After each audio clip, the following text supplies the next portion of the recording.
Okay, it is 2 minutes past 7 o'clock, so I think we'll get this show on the road. Good evening, everyone, and welcome to our District 7930 webinar, Rotary Now, Innovative Approaches to Grow Membership.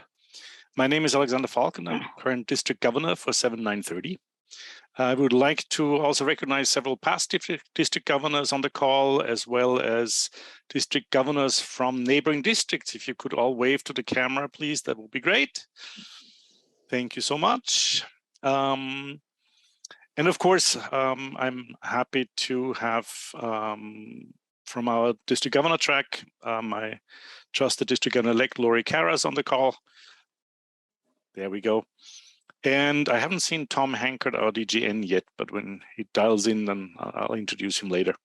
We really have an information-packed evening for you tonight. And at this time, I would like to thank our district's membership committee, the Diversity, Equity, Inclusion Committee, and the Public Image Committee for putting together the content for the 3 segments that we're going to cover tonight. We really appreciate you and all you do for Rotary. And we're also very grateful for the contribution of the 3 Rotary clubs that will be joining our panel discussion shortly. One quick housekeeping item before we get started. We ask you all to please stay muted throughout the entire evening, except, of course, if you're a presenter or when we have a Q&A session and you've been called upon to ask your question. And with that, I would love to hand it over to you, Lori, for the first segment. Outstanding. Well, thank you, Alexander, and thank you to all who have joined us this evening. It's wonderful to see a packed room, virtual or otherwise. And I am joined in a short bit. I will be joined, here we go, with a couple of teammates of ours here at 7930. One will be Becca Harris from the Arlington Club. The other will be Steve Upton from the Lynn Club. And the third individual will be Tim Kelly from the Reading Club. And we'll give Alexander, whomever is the driver, a moment to get all of us on a mutual screen. So we're just missing Tim. There we go. So, you know, this first segment is an interview of the 3 of you with the opportunity for all of us to learn, just to give everybody here a little bit of information about your clubs. We have been tracking and monitoring the growth of clubs over last year, and the Lynn Club grew by 69%. That's just outstanding. The Reading Club grew by 34%, and the Arlington Club grew by 24%. We had a contest. The 3 of you were identified and recognized as a result of that contest. And I'm eager to speak with all of you and get to know a little bit more about what were the things that led you to your successes. So with that, let's start the questioning. And this question will actually go to all 3 of you. Tell us how you built. So I'm interested in hearing, and I'll start with you, Steve, once I ask the question. You'll be our first person. But tell us how you built your strategy to increase membership within your club. For example, you know, did you have this as one of your club goals in My Rotary? Were there tools that you used to help increase your membership? Tell us a little bit more. Help us understand how you grew to 69%. Okay, Laurie. I want to start with the fact that our president set a goal at doubling the size of the club. And we also, because we were coming out of the pandemic, we used that opportunity to change away from just the Thursday noon meetings that we always used to have. So we put in some evening meetings and some Zoom meetings. And I think the third thing that we definitely tried as a strategy is we started to look into populations of people that we typically didn't have in our club. We did some corporate memberships with city departments. And those corporate memberships led us to a number of individual members from those departments.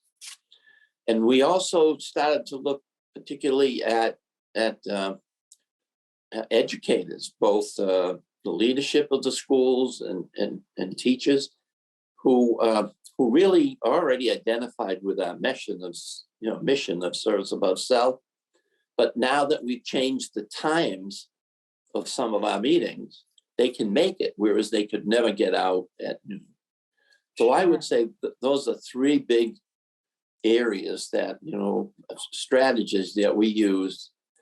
And just to go back to the goal, a lot of individual members took that goal to heart, and they themselves went out and asked people. So it was less of a formal thing of us visiting somebody's office. Mm-hmm. We would get a recommendation from an individual member, then we'd have the fireside chat and then go forward from there. Outstanding. Becca, if you could tell us a little bit about Arlington, what was the strategy that you put into motion? Arlington is a fairly small club. It's consisted when I started my presidency of 20 people. And the majority of those people had 10 plus years in the club. We've had a big issue of people joining and then not staying a club member. So that was one area I wanted to address. And I also wanted to diversify the club in some ways, especially when it came to age. I was the youngest member by 15, 20 years. And so I saw a huge opportunity for my own network to get to know Rotary and learn a little bit more. So we were able to add, my goal was to add 5 people. We added 6 members. And what we learned a lot about is that a lot of my friends who, I had some people who came to one meeting were like, oh, I'm glad you love this. It's not for me. But a lot of, I had 3 friends who signed up. And so they didn't know what Rotary was. One of them literally said, oh, you're the people who, plant the flowers and the Rotaries around town. And so we learned that we had to do a lot of education about what Rotary actually was, that it's not like one of those, it's not as elite and I guess it's more inclusive than what it had been perceived in the past. And so it was a lot about education through social media and word of mouth. Awesome. Tim, how about for you in the Reading Club? 34% increase. That's impressive.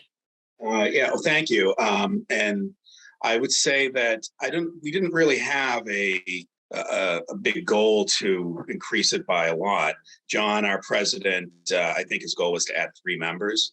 But we have done over the years, over the last several years, have done a lot of the things to try to attract different types of people.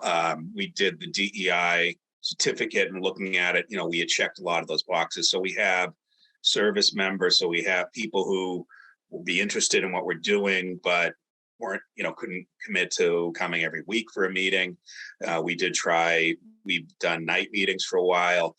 We have corporate membership, and I think we have tried those over the years, and it seemed like this year it kind of hit. I think we have, I'd say our secrets were not so much anything that we did to project to try to increase membership this year, but coming out of the pandemic, John, our president, said his goal was just to get the club going and, keep things running. We are, fortunate over years to have several big projects or activities and events in the town that are really kind of high profile. So we have the Reading Fall Street Fair, September 11th. Everybody please come down. Sign up if you're a vendor or a volunteer. but that's a big thing. We have, over 10,000, 10 to 15,000 people come, and the town came to us several years ago and asked us to take it on, and we have. So we do that. We have several other things. Not that I would go through. I don't have to go through the whole list right now, but and the other thing is, we try to project that we have a lot of fun doing this. We have a great group of core people, and there's a lot of doers. When we opened up over the last few years, I think we have tried to target some of the people who might not normally be targeted. So everybody probably on this call has been involved in, the PTO, their church, a lot of list of volunteer stuff. And there are people who you run into there, like I ran into Dave Gardner at Boy Scouts, the people who volunteer for everything. Go for them, even if they don't have a business, try to get them involved and have a place for them by a type of membership where they can come in, because those folks will come in and they will bring other people. And the other thing I think we've had a lot of success doing is the publicity of a public image. Have a website which is up to date, and so because people don't go to open houses to look for a house now, they go to the internet. So they'll look on Facebook, they'll look on social media, they'll look on your website, and you can't be dead. It's got to look like you have something going on. You don't have to be. With Club Runner, you don't have to really know what you're doing. I don't have any technical skills, but can keep a website, looking like you're active and have stuff on the calendar. Awesome. I'm so appreciative that you shared all of that with us. This question is, I don't, for anyone among you, I don't know for whom this will ultimately apply, which club, but did you try something that you had all high expectations, you thought it was going to work, and oopsie daisy, the execution wasn't quite what you had hoped it to be, so your results weren't where you had hoped it to be?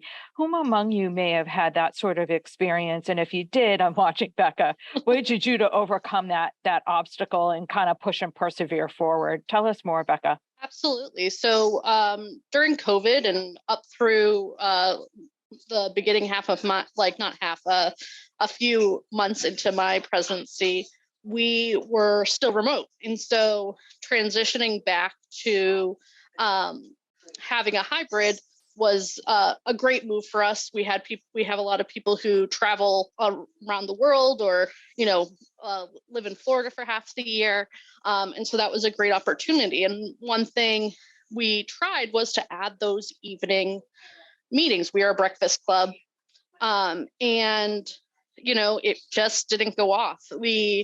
A lot of people said, "Oh, but this is family time too," so that it's hard to come at the evenings. And so the same club members who would come to breakfast were staying up. We tried to play with the time a little bit, 6 p.m., 7 p.m., even, 8 p.m., and none of that worked. And so we finally decided it was not the best move for our club at the time. We've talked about maybe doing something in the evening once a quarter to just, again, have something offered during that time. But at this point, we weren't able to really kick that off by the time my presidency was over. Awesome. Any others of you, Tim, Steve, did you have any of those oopsie daisy moments, tried, didn't quite work out? We've tried things. We used to do an evening social once a month, and I liked it. And I don't know, it didn't seem to kind of get the bang for the buck. And but we've tried moving meetings around instead of just doing, because we were traditionally a Monday lunch meeting, and now we actually made the club just decided to make another change and meet twice a month. One lunch and one evening. So we're seeing how it goes. I think the important is to try these things. If they don't work, that's fine, and try something else. I think it's good to mix it up. You might catch somebody else who might be interested in something in another time or another format that might not get the regular lunch or breakfast with the traditional meetings. Yep, great point, Tim, to try, because if you don't try, you won't know, and you won't know whether that either helps the engagement of your current club members or helps to catapult and ignite an interest in those who may have been considering Rotary but weren't previously because of the time that you were meeting, and that by adjusting it, perhaps that could be the difference maker. So I appreciate that you are encouraging clubs and encouraging people to test drive things, because if you don't try it, then you will never know. One other question that I wanted to ask, it's great to say you've increased your club by 69%, 34%, 24%. But I always, one thing that you hear around Rotary is that we got a member super stoked, but then we might lose a maybe they stay for a year, 2 years, and then we find them walking away.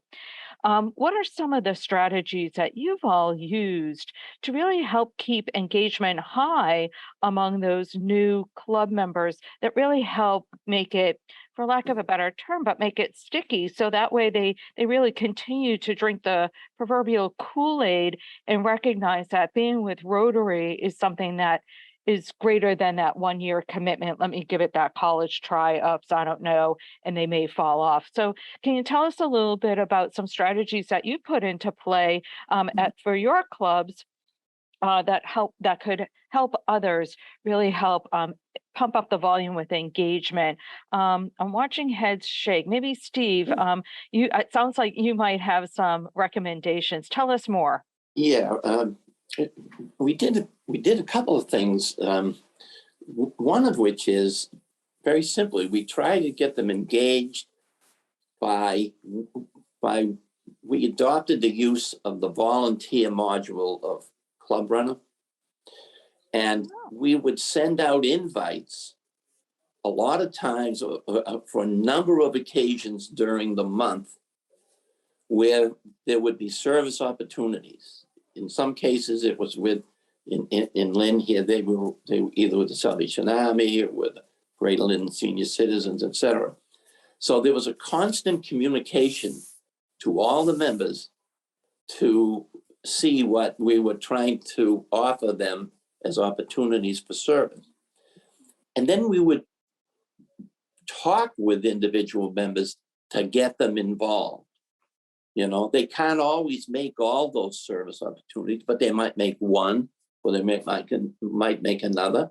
Minimally, they know they're in a club that has a lot of action in service.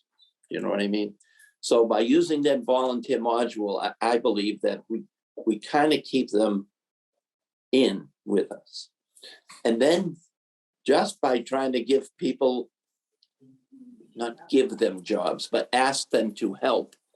We've got a number of people who, because we're doing so much more now with Club Runner, we've got some people who are volunteering to help us do parts of Club Runner.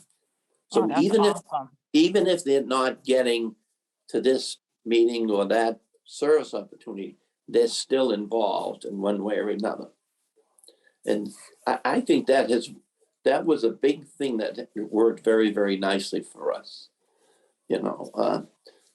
It's unfortunate that we have so many opportunities for service in the community, but the fact is, at least we're out there trying to meet those service needs. Outstanding. I love that. And I love, as soon as you said volunteer module and Club Runner, I know I grabbed my pen. I saw Tim grab his pen. I'm sure that there are others too. They're like, oh my God, we got to check out this portion of Club Runner. So thank you for mentioning that. And it sounds like you've got some really great strategies that you're putting into play that really help keep the engagement high. For Tim and for Becca, any other suggestions from your clubs that things that you're doing that help keep engagement high, and especially those new club members? Yeah, we definitely encourage our new members to suggest a service project. If there's a charity that they already support, we will we will really encourage them to present that as part of the, our club agenda. And usually, behind the scenes, we really work on making sure everyone knows, even if it's a new project, we might have to stretch our budget a little bit, that we have to bring these ideas in and make them happen, because that's how people are going to stay engaged. In addition to everything Stephen said, we did really push to add a lot of service, because that's what everyone said they wanted more of. Awesome. And then the other big thing that I worked on was to make sure that I was checking. Again, it's a small club, and since this was my goal, I took the initiative to make sure that I was checking in with the new members at least every other week, but most weeks, every week, just making sure that they're feeling welcome, and if there was something that they didn't feel comfortable bringing up in the club, that they knew they could come to me. Awesome. We have time hopefully for one more question. So I'm going to go for the gusto and see how you're all feeling about this one. When you speak to someone who was at the time, they were a prospective new member and they're exploring Rotary. For those that joined your clubs, can you tell us a little bit more about what caused them to know about Rotary and to explore Rotary? Was there something that you saw as a common theme, even among those that were coming to visit your clubs and make that consideration to joining Rotary? Tell us all about, what some of those common themes may have been. I see Stephen's head shaking, so I'll go with Steve. Yeah, a number of the new members that we got had heard a lot about Rotary. One of our strategies that I didn't mention before is that we did put in a communications director, and we're in a lot, as we're doing these service opportunities that they're finding out about through the one way or the other, whether it be the volunteer module or not, but they know that we're out there in the community. So they wanted to do that kind of stuff, even if they can only do it sometimes. So I think that through the use of a communications director, or whatever you want to call them, people came knowing this is kind of what they've heard about us, and so I just think that was a big thing for us. That's awesome. Becca, I saw you shaking your head in agreement. It sounds like you agree that was a common theme for those that were seeking to join your club also. Yes, and in addition to that, I used my experience as in nonprofits to kind of go off of their strategy for social media. We made sure that all of our local paid, the private groups on Facebook, we were posting in those for every opportunity and announcing our even just our speakers for that week. And then I encouraged our members to share on their either social media. I made it so that they could email it out if they didn't have social media. And then we made business cards to help those who word of mouth was the best way for them to spread the word. So I think having lots of forms of communication in different platforms, it was the key for us. That's awesome. Tim, it looks like you've got something else from your part. Well, yeah, I think I would say similar to what Becca said is that we have people who are, want to get involved in the service that we're doing. And we have the street fair, we do Snack Shack. We go every month, we go twice a month to the Reading Food Pantry into Boston. We help out with that. So, and we do a lot of posting it on our website and putting it out on social media. So we had a couple waves of people joining during the past year. And the first wave, I had heard that people were, saw that our social media saw that we were doing a lot and they were interested in that. And then I think our second wave, we have, our current co-president, our president from last year, John Douglas, is, just a very outgoing and friendly guy. And he asked a ton of people. So it wasn't just John, but I think John himself is probably, single-handedly, brought in, half of those people. But, we also had new people who came in who were, not traditional business, professionals who were volunteers in town came in. And, we've had a couple of people who were either, retiring or sort of winding down who wanted to join because they wanted to get more involved. And, I think as far as engagement, we don't have a regular program, but, formal thing, but try to get people involved and get them starting to work on these things. It's usually outstanding. We've got Alexander here, so it looks like we're getting the hook. Yes, we're done. So on behalf of, so I just want to thank Steve, Becca, Tim. Thank you so much for your contribution to this conversation. It's a really important one. I hope that others that are on this call really took away some nuggets of opportunity that they can bring back to their clubs and test drive. And we look forward to seeing the fruits of your labor when you do that. Have an outstanding evening. Thanks, everybody, from this particular segment. Thank you so much, Lori, for moderating this portion. And thank you, Becca and Steve and Tim, for participating and sharing your club stories. That was really, really fabulous. And with that, I would like to hand it over to David Hart, the chair of our district's Diversity, Equity, and Inclusion Committee. Thank you, Alex. Welcome, everybody. It's an honor to be here and to present a few slides that I put together about how what I believe district equity and inclusion within your club can help grow your membership. So next slide, please, Alex.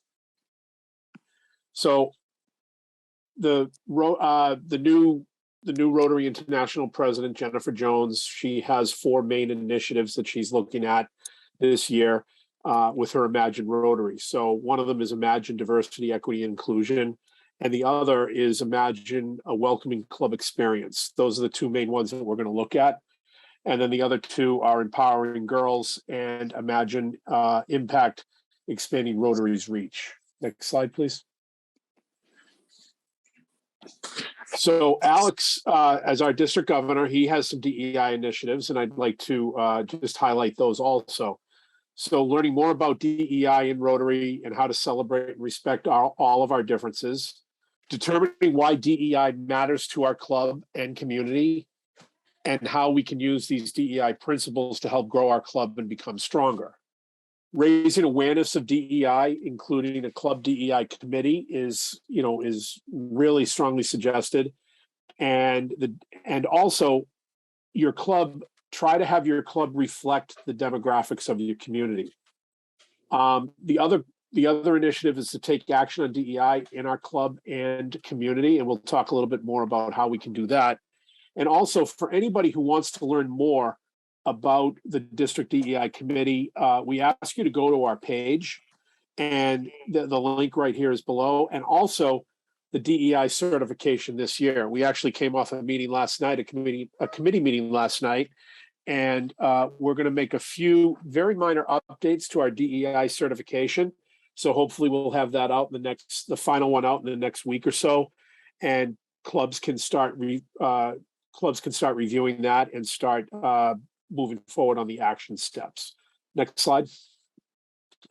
So I want to I just want to let everybody know that on our DEI webpage on the district website, you will see our committee's mission statement for the district and our vision statement. And I'm not going to read both of them word for word, but I just want to make sure is to lead, guide, and inform all District 7930 clubs and their members about the importance of creating a welcoming, accepting, and inclusive environment for all, and the necessity of fostering and promoting an environment of diversity, equity, inclusion to attract, develop, engage, and retain exceptional service-minded individuals. Next slide. So we have 3 clubs that have achieved a DEI certification, and not that we believe that there is an indirect, possibly even a direct correlation between the 2, but the Arlington, as Lori mentioned, Arlington membership growth was 24%. They're a DEI certified club as of last Rotary year, the 21-22 Rotary year. Manchester Essex, their membership growth was 12%. They were certified in 2020, 2021, and the Burlington Breakfast membership growth was 6%, and they were also certified in 2020, 2021. Next slide.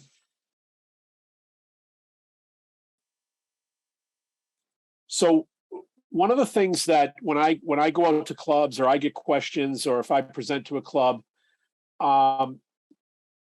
the biggest question that comes up is what is diversity, equity, inclusion? And I also added belonging because that's an initiative that our committee is really looking at this year and moving forward with. So what does diversity mean? This is kind of obviously not a textbook definition, but diversity means that everyone is invited and welcome to the party. Equity means that everyone has a chance to help plan the party and make decisions. Inclusion means that everyone is fully engaged, dancing, talking, eating, laughing all together.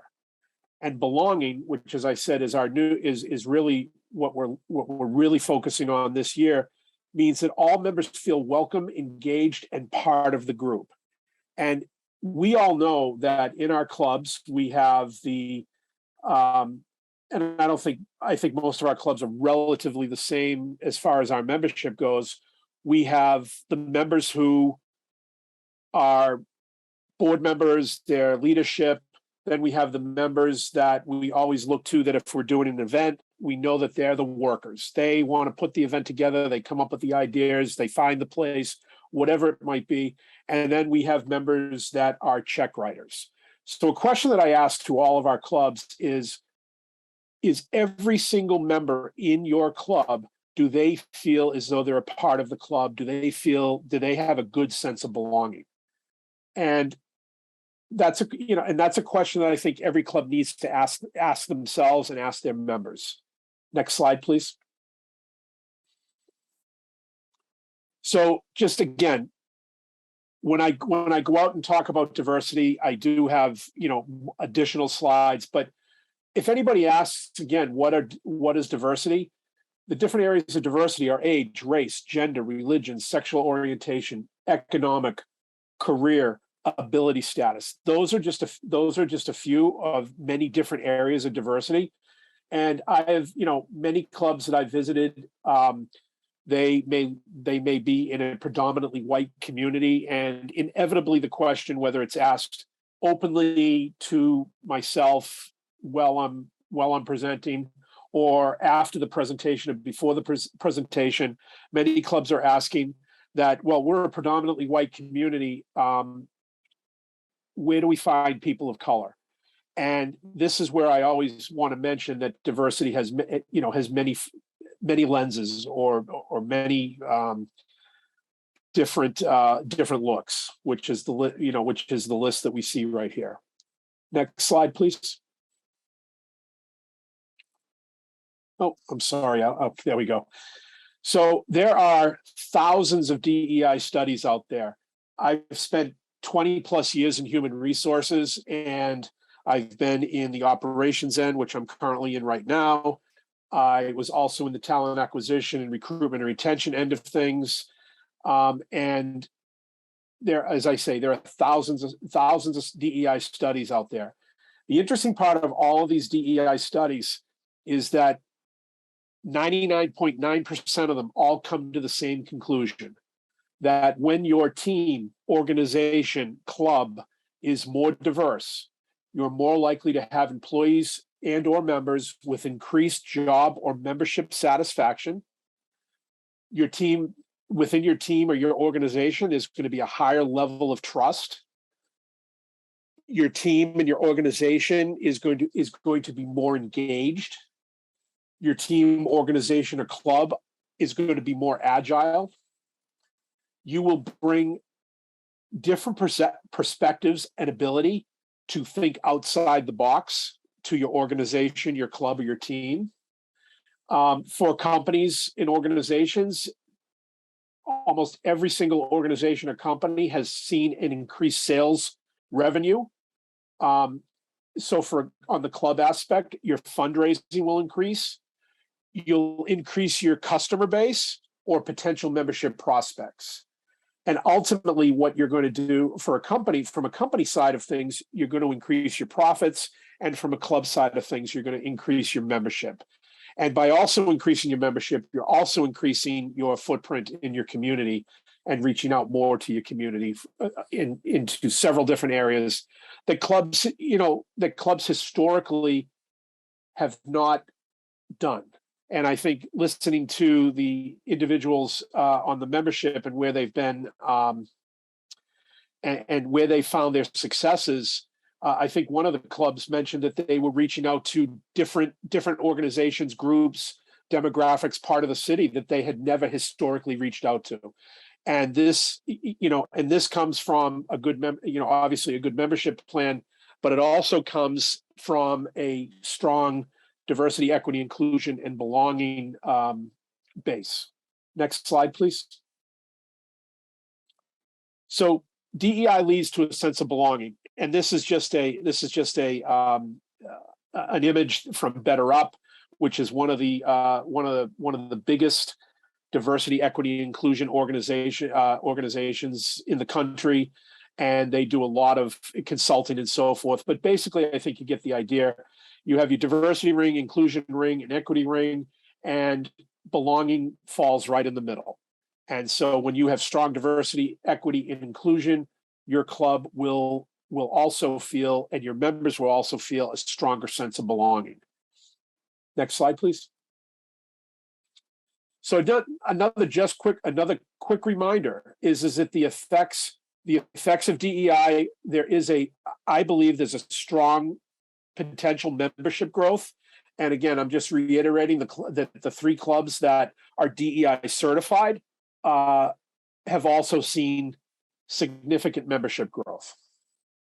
Next slide, please. What can your club do? Different action steps. So first of all, diversity for many clubs and for individuals, diversity, equity, inclusion, it's a difficult conversation to have. So some of the things that your club needs to look at internally is, what does your club look like right now? What do you want your club to look like tomorrow and in the future? Is there a bias or unconscious bias in seeking new members? And we, the DEI committee, we hosted a bias and unconscious bias training last year, I believe. And that was, I got a tremendous feedback from people that attended. And really, it helps explain what is bias and what is unconscious bias. And on our DEI webpage, we also provide some resources that you can go to. And there are some implicit bias tests out there. But essentially, just real quick, this is that a bias is you don't necessarily want to, for instance, nonprofits in your community. Sometimes I've heard clubs say, well, they're nonprofit, they don't have any money, so they're not going to be able to afford to join our club. Well, I've worked in the nonprofit industry for a number of years prior to going into government, and nonprofits budget for joining organizations like Rotary. So that's a bias. I mean, many people think that, nonprofit is a vow of poverty. It definitely is not. And, from a budget standpoint, from a financial standpoint, many of these nonprofits are looking to join, but you need to go out and ask them. And lastly, what your club needs to do is seek help. If you have any questions about this, please reach out to your district DEI committee, which is myself, and there's several members on there. All of our names and contacts are on the district webpage. Next slide, please. What can your club do? Some additional action steps. So, conduct a member survey to understand the needs and expectations of your members. Focus on engagement and belonging. One of the top reasons why Rotarians leave a club, either they leave the club or leave Rotary altogether, is lack of engagement. One of the suggestions that we make is that when you bring a new member in, provide some funds. Ask them what type of service project would they want to do.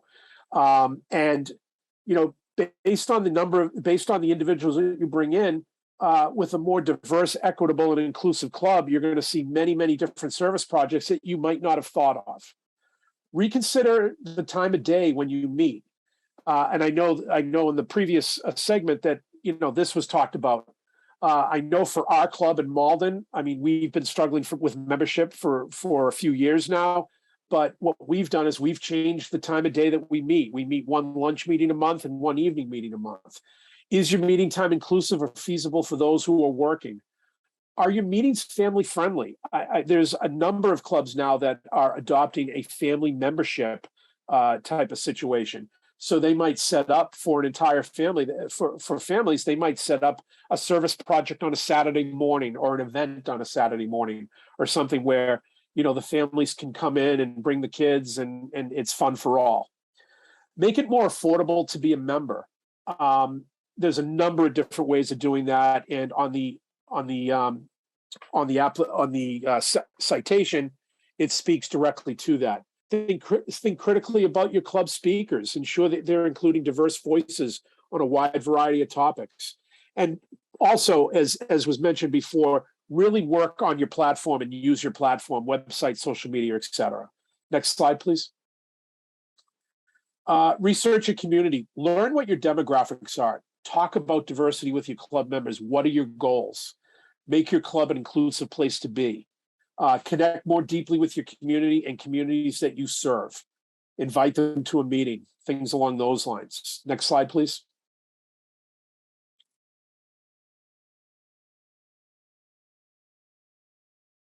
How can you make your club an inclusive place to be? Look at our DEI citation. We have 25 steps. Continue to educate yourself about bias and privilege. Remember, it's a journey that all should be moving forward together. And then go to your DEI webpage, and there'll be, as I said, tremendous sources that you can find. Next slide. This is just a quick snapshot of our citation. There's a much better view on the webpage that you can take a look at. Next slide. And just some final thoughts. Diversity, equity, inclusion is a marathon, not a race. Clubs need to look within themselves and consider the way they're currently doing business. And you need to be authentic and honest with yourself and your club members. And one more slide, Alex, please. As I say, the final thoughts. DEI and the four-way test. We all know what the four-way test is. If your club truly believes in a four-way test, then DEI fits right into it. So that's what I have. I'm going to open it up for questions, comments, concerns, anything along those lines.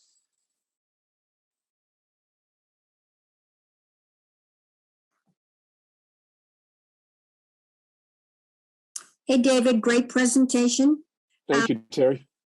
You do feel, though, that there is absolutely a correlation between doing the DEI certification and increasing club membership, or having your club be more aware of inviting people in who have not previously been invited in. Absolutely. You're tapping into different parts of your community, different organizations. You know, I can remember in the days of classification where, you know, you could only have one lawyer in a club, or if you had multiple lawyers, they couldn't be in the same type of practice, or you could only have one bank or something along those lines. We've got to throw those rules out the window, which I know most clubs have, and we really need to start to look for, I'll call them what historically have been traditional members. We need to really start looking for non-traditional members. Think individuals that, you know, 15 years ago, 10 years ago, 20 years ago, many Rotary clubs would not even have considered asking if they even wanted to come to a lunch. So, absolutely. Exactly. I'll tell you that Liz has a question there. If she unmutes herself. And Brian does too, also. Excellent. Yep. We'll take Liz first. Hi, I'm head of the Community Service Committee in Salem, Massachusetts. And I'm just wondering, does the club runner module for community service and volunteering? Is that something we have to buy, or is that already part of it? You know what? I don't know. I do know that we're doing this year, starting this year, we're implementing our service hours from our club members into Club Runner. We've not been charged for that, but I don't know about the community service module, to be honest with you, more than that. So Steve Upton mentioned that. Maybe he can give us, if you unmute yourself, you could answer that, Steve, please. Yes, the volunteer module in Club Runner is an add-on, but it's not particularly expensive. You know, I want to say it's maybe $100 or $150 a year, something to that effect. But what it allows you to do is, if you've identified, you know, service opportunity yet, any number of, service agencies, you can try and schedule Rotarians to go in. And when you do that, you know, they're kind of like registered in, but the volunteer module also counts the number of hours that you've done, so that when you go to fill in something for Rotary International, you've got a convenient place that says you already had 3 people there. They did so many hours worth of time. You know what I mean? But it's not an expensive add-on if you have Club Runner already. Thank you. Brian Lapointe from Winchester. Yeah, thank you. I'm Brian. I'm Lapointe. I'm co-president of the Winchester Rotary Club. I was a president back in 2004, 2005. I don't know why I'm doing this again, but I love Rotary, and I will continue to love Rotary. But I'm just in Marnie, who is our AG, who's past president of our club, is now involved in our DEI. We are just, I don't know how to explain it, but we probably have more, maybe 50% women in our club as opposed to males, men in our club. We're very inclusive. I don't know how we can get any more inclusive, and Marnie may be able to speak more on that, but we are constantly going out. We're involved in the farmers market. There's a community day coming up. We have a town day, which is a big thing, and we have a pancake breakfast. We have a booth there. We have our golf tournament. We generate $40,000 net income to be given out to scholarships.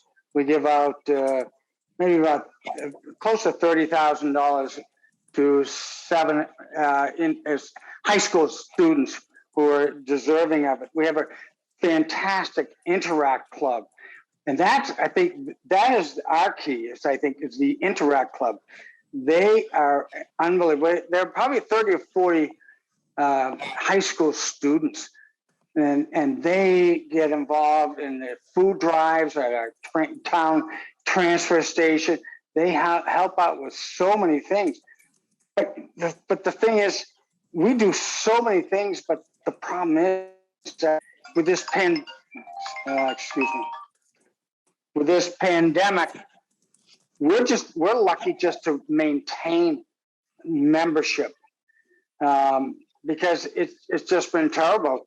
And I know everyone is feeling the same things, but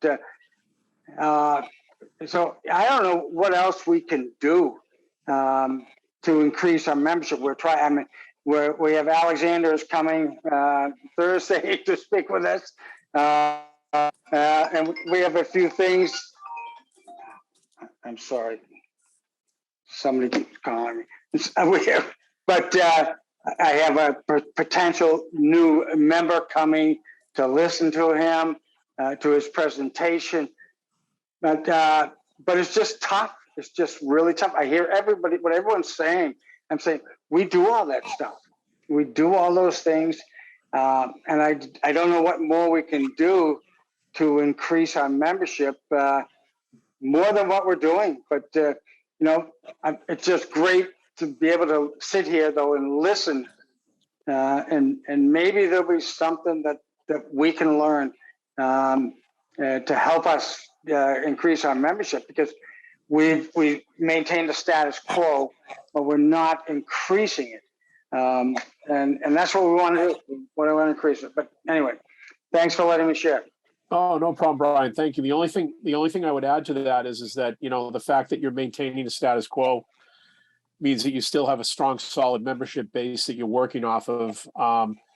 Again, as we emerge out of the pandemic, there's just so many different opportunities that, in every community that you can look at. And, again, not knowing Winchester as well as I probably, as well as I should, or as well as I think I could safely say that there's probably parts of the community, organizations, demographics that you may not have tapped into yet. But getting yourself out there, I mean, I think that there was a pretty all three of the speakers or the panelists in the previous segment, I think they all agreed that, getting your club out there on whether it be social media, out boots on the ground, doing the service projects, things along those lines, the more visibility you have, the more opportunity you have for membership. And then once you get them in the door, and you want to make sure that they're engaged, they feel included, and they feel welcomed and belonging. So it's kind of this diversity in membership really works hand in hand. Thank you so much, David. I need to cut you off right here because we still have a third segment that we need to get to. Thank you. So thank you so much for your presentation, and thank you, Terry, for sending questions to David. I really appreciate your participation here. And with that, I'm going to hand it over to Andy Maddox, the chair of our Public Image Committee, to tell us about the third segment of the night, which is building a membership brochure. Take it away, Andy. And unmute.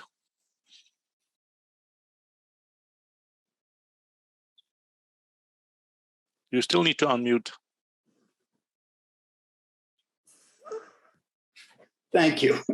I'm going to share my screen, and first thing you see here is a web address, myorderdesk.com/Rotary7930. You don't have to go to that right now because I'm going to take you there. I work for David Gardner's business, Boyd's Direct, sorry, David. And I handle technology things for him, including websites, ordering portals and such. And we have created one for our district. Right now, there is just one item on it, which is this thing you see over to the right, the new member brochure. This isn't a sales pitch for Boyd's. This is available to you completely free. If you want to have it printed by Boyd's Direct, we're happy to do that for you. But I'm going to take you through very quickly building this brochure. We've done most of the work for you. What I'm going to do is click place an order. You can create an account here. I already have one, so I'm just going to log in. And here's the item, new member brochure. Right here, if you read through this description here, it says before you get started, you'll want to gather the information you need. The brochure does take quite a bit of information, gives you a place to put everything, so that you can explain the club in just a couple pages to someone you just met. To, if you have an event, you can have these brochures ready to give out to people who go, well, what do you do? So we created, Dave actually just suggested today that we create a checklist. So I've done that. This gives you a space to put all the information you're going to need to fill out the brochure. We start out easy. Our club name is, hopefully you all know your club name. but you can complete this. It's not directly tied into the brochure. What you put in here doesn't transfer over automatically. But you can either print this out and write it in or whatever, bring it to your board, get all the information you need to do this, and you should be good to go. From there, you're going to put in your club name. I am a member of Rockport Rotary. And you can choose a quantity if you're going to have it printed. If you leave it at 0, you're just going to be able to download a high resolution PDF to print on a home printer or wherever you choose to do so. But if you put in a quantity here, you want 100 copies, you get a price. Right now, I'm going to leave it at 0. And down here, I'm going to click Customize. And this brings up an editor where you can change not everything, but a lot of things about the brochure. Here on the cover page, we're just looking for the name of your Rotary Club, and you can choose a photo. Like I said, my Rotary Club is Rockport. I can either type it in over here, or I can actually click down here and type as well. Some Rotary clubs have text above the Rotary logo, and some have it below. So you can type in the Ethereal Rotary Club of Rockport. We'll leave it at that. On this photo here, I can change this as well. If you go to, sorry, let me step back there. There's a little button up here that lets you change the photo. If you go to clip art, there are some pre-approved photos from Rotary International. You can click on one, click insert, and you're good to go. What we'd like to see you do is upload a photo that actually pertains to your club. So I have a couple here. Polar plunge. Can insert. From here, I can click on the hand and edit it, crop it. I can make it bigger. But I want to show you this little icon here is showing me that there's a problem, not a definite stop, but a warning. The image resolution is close to poor, is how it phrases it. It's not bad at 229 dots per inch, but it's not perfect either. But for now, I'm going to say okay, and we will move on. Down here, you can choose the pages. I'm going to go to the inside. This is very text heavy, but it's filled out with information for the Your Town Club. You want to change that. Come in here and change it to your club. Again, mine is Rockport. We were chartered in 1954 by coincidence. The rest of this is about our district members. You'd change that if you needed to. Where you meet, what time, what the schedule is, and then projects, because people are new members, but prospective members are going to want to know what you do as a club. So it's important to put that up front here. You can edit this text as you need to. Get a good list of your projects, whether they're local, international, or both, and put that in. Your membership is what it takes to be a member. The cost, annual dues. My club has a donation to Rotary, to the Rotary Foundation. It's optional, but we bill them for it quarterly. And lunches, do they have to pay for every meal, whether or not they're there? Who provides the lunch? That sort of information. This box here, membership benefits, we wrote these for you. It's not an editable text field. So we hope you enjoy them. They are important benefits to being a member. You can change this headline if you have something better that you'd like to highlight. Moving over to the back cover, we have Rotary International and the Rotary Foundation and the areas of focus. This is all fixed text. You're not going to be editing that, but you will be editing these fields for your website, your email address, Facebook page, Instagram, Twitter, and LinkedIn. Your club may not have all those, and that's fine. Although this is, well, as you're planning to do this, it's a good idea to say, well, why don't we have those? You know, if you want to attract younger members, be on Instagram. That's the place to be. Facebook too. You know, all of these. But you can come in here and edit these as you see fit. We do have information for the district sites as well. So if you don't have Instagram, you can just take out the your town and leave it as the district. You could also come in here and click on that and delete, click on that and delete, and then actually take these and move them up.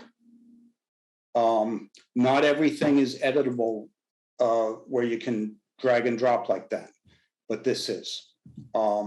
It has some features. If you go into text, you have bold, italic, all of that. You can undo changes. I can go back and put back our Instagram. Once that's done, we've made it from the front cover to the back cover. We're happy with our changes. I click next. It comes up as this. I can scroll through and see all 4 pages. I say I've reviewed and approved my design, finish editing, and it shows up here. Remember now we chose 0 for quantity. We're still going to add it to the cart. That's important. And if you wanted to leave off and save your changes, you can add it to the cart and it will stay there until you come back to it. You go back to the cart, you click here, and then you can go back into editing. But right now we're going to check out, even though we're not buying anything from Boyd's. The total is 0. We're going to check out. It's going to confirm all our information. And we're going to place the order. Okay. It's not asking me for any money here because we're not spending any money. But right here, download your files. We'll give you access to this.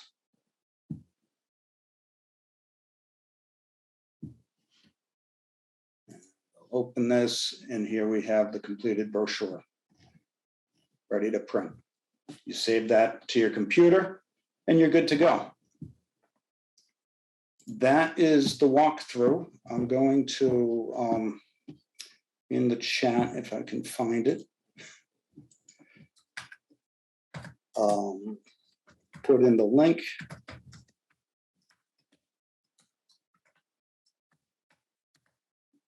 So you all have it.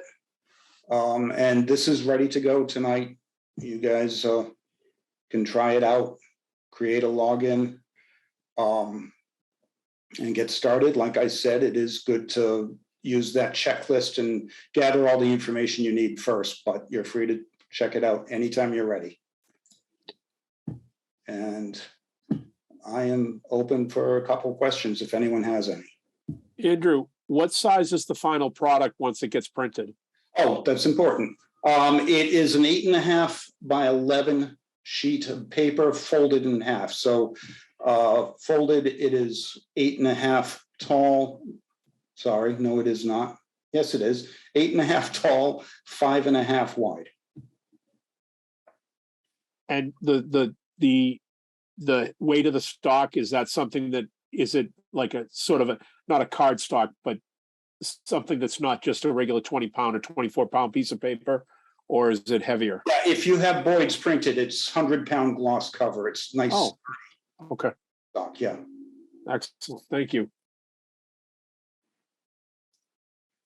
Pooja asked how much it would cost to get it printed at Boyd's Direct. I believe I chose 100 copies. That was $105, so just over $1 each. It varies based on what you choose.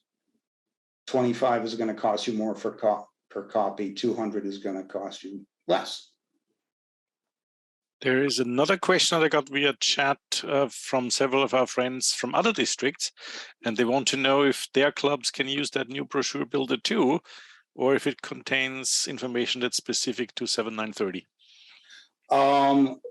Right now, we'd like to open it up to more, but the logo and everything.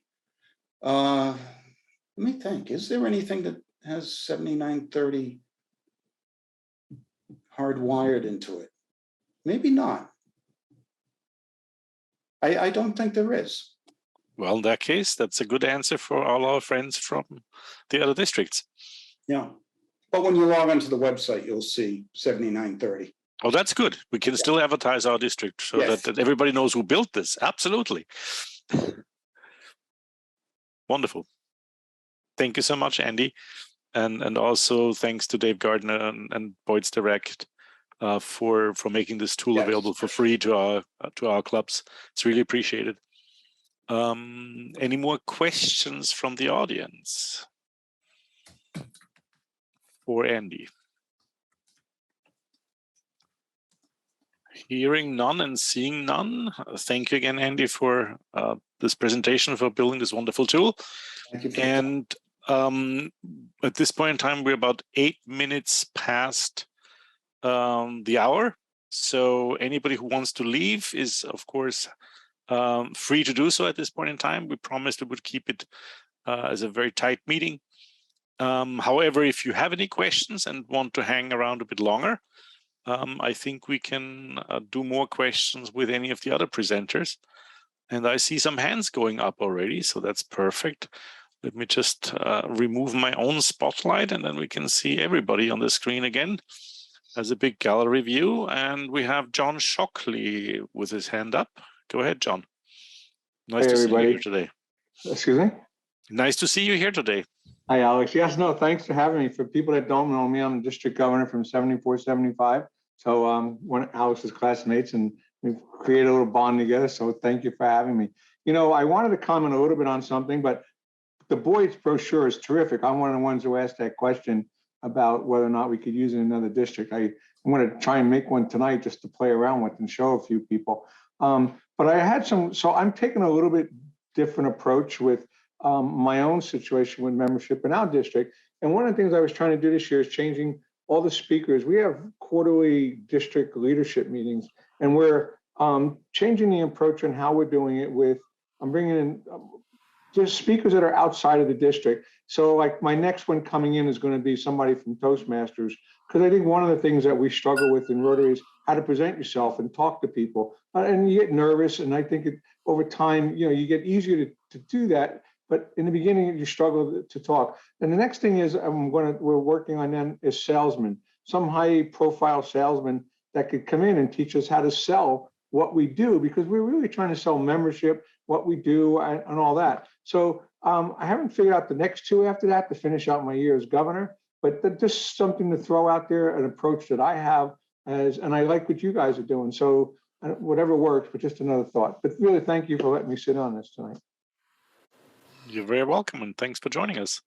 Mike Carrier, go ahead. Oh, thanks, Alexander. Great to see you all.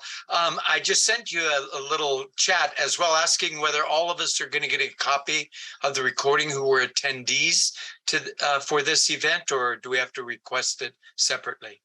So the recording will be published sometime probably this weekend on our district website. Excellent. But it's a good idea to also send the recording to anybody who registered. So we can do that as well. No problem. All right. Thank you so much. And thank you for the night. It was fabulous. Thank you, Mike.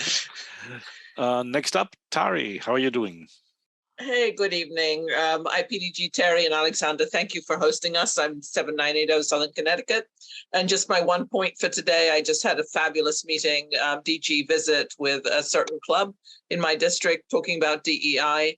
And one of the areas that they really were almost shocked to sort of suddenly discuss was the fact that I brought up things like we have one of our current presidents who is blind from birth, and the Rotary International Learning Center modules were not compatible with her blind readers.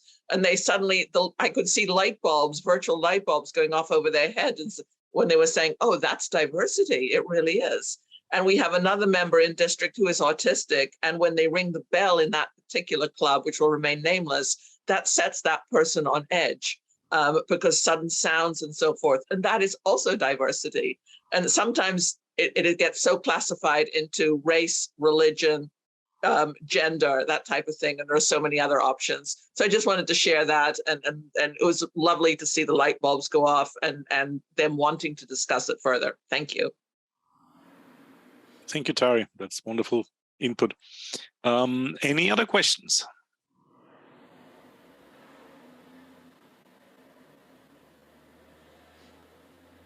I don't see anybody raising their hands. Shocking. Corey, there you go. How you doing? Just a shameless plug to open the chat if you haven't yet. Please click on the link to the Facebook group for our District 7930 Focus on Membership. We want to get that page a little more active, get your ideas flowing a little more often. Don't be afraid to post on it. I'm the only one posting on it. So I want you guys to post on it and share your ideas with each other and have more dialogues like what we had today on Facebook. Thanks. That's a great point. Thank you, Corey. Anybody else have a question for either any of the previous presenters or in general on the topic of membership or diversity, equity, and inclusion?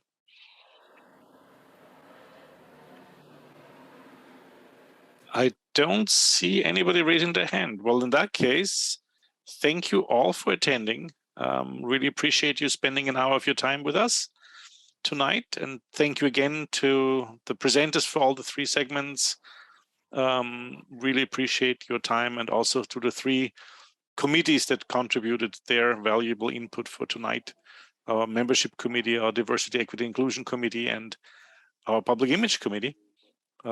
We couldn't do any of this without all your great work. A recording of this webinar will be published on our district website, so you can share it with anybody who missed tonight. And with that, I wish you all a wonderful good night, and enjoy some time with your family now that you're done with Rotary for today. Good night, everybody. Thank you. Good night, everyone. Never done with Rotary, Alexander. Isn't that the truth? You got it.